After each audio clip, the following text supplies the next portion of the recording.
some banana bread. I have some ripe bananas in my kitchen, so I thought instead of wasting it, I would make some banana bread. And if you like this video, give it a like, comment, and subscribe to my channel for more videos. In a large bowl, cream together 120 grams of butter and 1 cup of sugar. Mix in 3 ripe bananas until well combined. Add 1 teaspoon vanilla essence.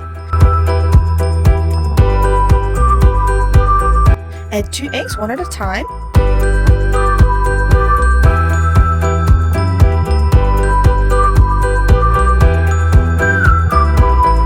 Add 2 cups of flour and a pinch of salt.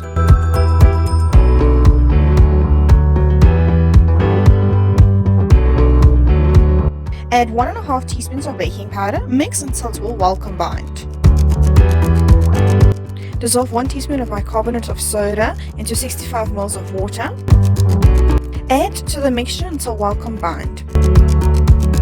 Add a third egg. I found by adding a third egg at the end, it gives the cake a richer taste. Bake at 180 degrees Celsius for 45 minutes.